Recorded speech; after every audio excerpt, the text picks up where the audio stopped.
আসসালামু আলাইকুম। আশা করছি আপনারা সকলেই ভালো আছেন। আজকে একটা ভিন্নধর্মী টপিকস নিয়ে আসলে ভিডিওটা তৈরি করছি। আজকেরই ঘটনা, যতদূর সম্ভব এটা ঢাকারই কোনো এক জায়গার ঘটনা।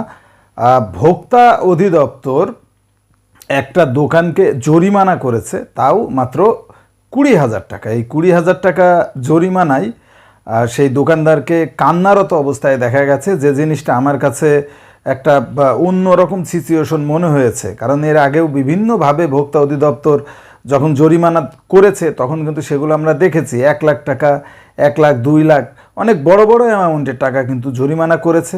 কিন্তু এই সামান্য 20,000 টাকা যে জরিমানা করেছে, এরপরে যার বিরুদ্ধে জরিমানা করা হয়েছে তাকে কান্নারত অবস্থায় দেখা গেছে। ভিডিওটা আমি দেখলাম, নজরে এসছে এটিএন বাংলার, এটিএন নিউজের যে ভিডিও, সেই ভিডিও থেকেই নজরে এসছে। তাই বিষয়টা নিয়ে আপনাদের সাথে একটু আলোচনা করতে চাইলাম যে আসলেই এই কাজটা কি ভোক্তা অধিদপ্তরের যারা করেছে তারা কি আসলে অন্যায় করেছে, নাকি আসলে তাদের বিচারটা সঠিকই ছিল। এই বিষয়টা নিয়েই আসলে আলোচনা করব।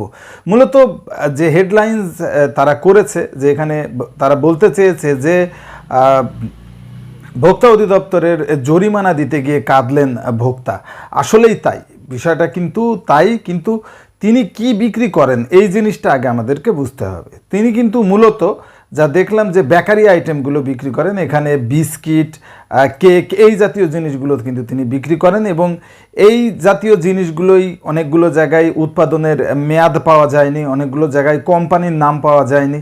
আসলে এইরকম হয়, অনেক বেকারির আসলে সিল, সিগনেচার এগুলো ঠিকঠাক মতো থাকে না। তৈরি ডেট বা শেষ হবে কবে, মেয়াদ উত্তীর্ণ ডেট, এগুলো এভাবে থাকে না।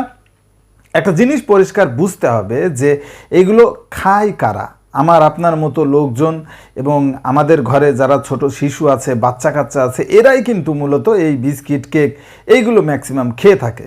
যেহেতু এই ব্যাপারগুলো খুবই সেন্সিটিভ, এই জায়গায় অবশ্যই উচিত যে যাদের মেয়াদ আছে, যাদের কোম্পানির লাইসেন্স আছে, অন্ততপক্ষে এইগুলো দেখে প্রোডাক্টগুলো বিক্রি করা উচিত।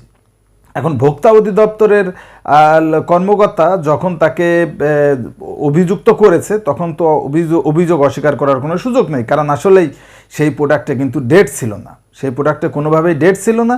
এবং একটা পর্যায়ে গিয়ে যে পরিমাণে আসলে জরিমানা করা উচিত, সেই পরিমাণে জরিমানাও কিন্তু ভোক্তা অধিদপ্তরের কর্মকর্তা করেননি।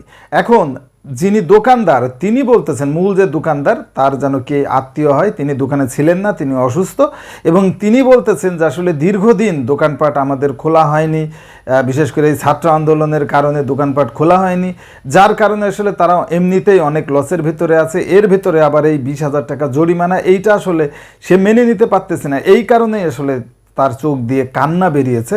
কিন্তু ভোক্তা অধিদপ্তরকে যখন সাংবাদিক আসলে কিন্তু কড়া একটা প্রশ্ন করেছেন যে তার যে সমস্যা, যে দুই একটা প্যাকেটে আসলে পাওয়া গেছে যেগুলো ডেট নাই বা মেয়াদ নাই বা লাইসেন্স নাই, এই কারণেই কি তাকে 20,000 টাকা যে জরিমানা করা হয়েছে, এইটা কি আসলে অতিরিক্ত হয়েছে কিনা?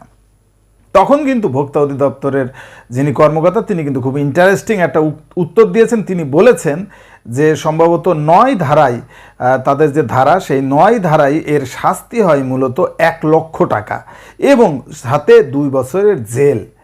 চিন্তা করেন, সেই জায়গার থেকে মাত্র 20,000 টাকা তাকে কিন্তু জরিমানা করা হয়েছে। তার মানে তারা অবশ্যই স্যাক্রিফাইস করেছেন এবং প্রাথমিক স্টেজে হয়তো হালকার পারে ঝাপসা একটা জরিমানা করেছেন, যেইটা দিয়ে আসলে পরবর্তীতে তারা যাতে সঠিক হয়। এখন আমার যে ফাইনাল ব্যাপার, সেটা হলো অবশ্যই ভোক্তা অধিদপ্তরের কর্মকর্তাকে ধন্যবাদ জানাতে হবে যে তিনি যদি কড়া হতেন, তিনি যদি আক্রমণাত্মকভাবে যেটা নিয়ম সেইটাই পালন করতেন, সেক্ষেত্রে কিন্তু তাকে অবশ্যই 1 লাখ টাকা জরিমানা দিতে হতো এবং সেই সাথে তার 2 বছরের জেলও হতো।